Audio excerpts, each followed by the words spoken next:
ಗಣಪತಿಯೇ ನಮೋ ನಮಃ. ನಮಸ್ಕಾರ ಸ್ನೇಹಿತರೆ. ಮನೆ ಒಳಗಡೆ ತುಂಬು ಕುಟುಂಬ, ಕೂಡು ಕುಟುಂಬ ತುಂಬ ಅದ್ಭುತವಾಗಿರ್ತೀವಿ, ಆದರೆ ನೆಮ್ಮದಿ ಇರಲ್ಲ.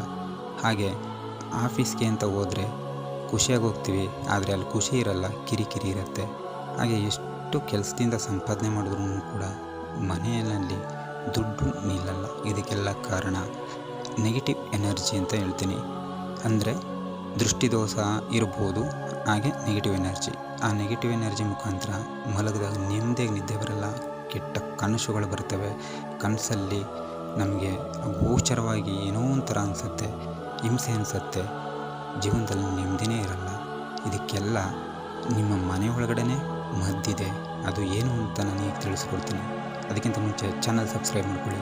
ನಿಮ್ಮನೇಲಿರೋ ಕಲ್ಲುಪ್ಪು ಇದೆಯಲ್ಲ, ಆ ಕಲ್ಲುಪ್ಪನ್ನು ತಗೊಂಡು ಮನೇನ ಒರೆಸ್ಬೇಕಾದಂಥ ಸಂದರ್ಭದಲ್ಲಿ ಆ ನೀರಿಗೆ ಹಾಕ್ಕೊಂಡು ಮನೇನ ಪ್ರತಿ ಮೂಲೆಯನ್ನು ಒರೆಸಿ ಕಲ್ಲುಪ್ಪನ್ನು ಮಾತ್ರ ಬಳಸಿ. ಅದಾದ ನಂತರ 1 ವಾರ 2 ವಾರದಲ್ಲಿ ನಿಮ್ಮ ಮನೆ ಒಳಗಡೆ ಪಾಸಿಟಿವ್ ಎನರ್ಜಿ ಜನ್ರೇಟ್ ಆಗುತ್ತೆ. ಕಾರಣ ಸಮುದ್ರದ ನೀರಿನಲ್ಲಿ ಪಾಸಿಟಿವ್ ಎನರ್ಜಿ ಮತ್ತು ನದಿ ನೀರಿನಲ್ಲಿ ಪಾಸಿಟಿವ್ ಎನರ್ಜಿ ಇದೆ ಅಂತ ಸೈಂಟಿಫಿಕ್ ಆಗಿ ಪ್ರೂವ್ ಆಗಿದೆ. ಕುಟುಂಬ ಚೆನ್ನಾಗಿರಲಿ. ನಮಸ್ಕಾರ.